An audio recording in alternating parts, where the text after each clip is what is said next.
Bhogapuram airport జాతికి అంకితం. Swarnandhra vision కు ఇదొక శుభదినమన్న ప్రధాని.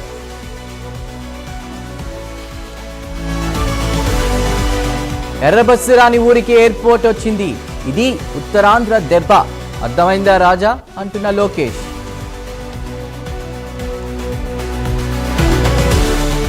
ప్రజల ఆకాంక్షల్లో మోదీ సాకారం చేస్తున్నారన్న డిప్యూటీ సీఎం పవన్. దేశాన్ని వికసిత్ భారత్ దిశగా నడిపిస్తున్నారని కితాబ్. హేట్ స్పీచ్ క్రైమ్ బిల్లులపై తెలంగాణ సెలెక్ట్ కమిటీ భేటీ. సభ్యుల అభిప్రాయాలు సూచనల స్వీకరణకు నిర్ణయం. వచ్చే ఎన్నికల్లో 50% పైగా జెన్జీలు ఓట్లు వేయబోతున్నారు. ఢిల్లీలో యువతరం కొత్త తరహాలో కదం తొక్కారన్న కేటీఆర్. విద్యార్థులను క్రిమినల్ వేస్ట్ అనడం బాధ్యతారాహిత్య. రేవంత్ కామెంట్లపై కేంద్ర మంత్రి కిషన్ రెడ్డి ఆగ్రహం.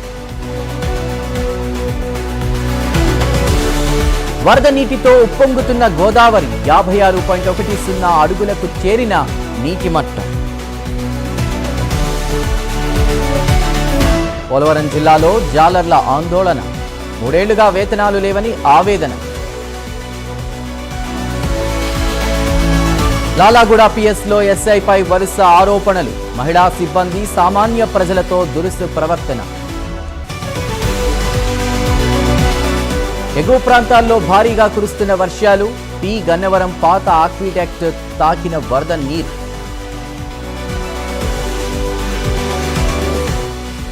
ఎస్ఎఫ్ఐ డివైఎఫ్ఐ ఆధ్వర్యంలో విశాఖలో నిరసన. విద్యార్థుల నిర్బంధాన్ని వ్యతిరేకిస్తూ ధర్నా. ఏపీ వ్యాప్తంగా లాయర్ల ఆందోళన. కూటమి ఇచ్చిన హామీలు అమలు చేయాలని డిమాండ్. అజిత్ దోవల్ కి లోకమాన్య తిలక్ జాతీయ అవార్డు. పూణేలో పురస్కారం ప్రదానం చేసినటువంటి అమిత్ షా.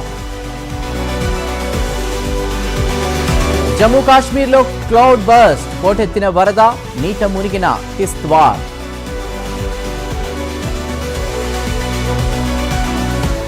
టెహ్రాన్ లొంగిపోయేలా కఠినమైన దాడులు చేస్తాం. ఇరాన్కు మరోసారి యుఎస్ ప్రెసిడెంట్ ట్రంప్ వార్నింగ్.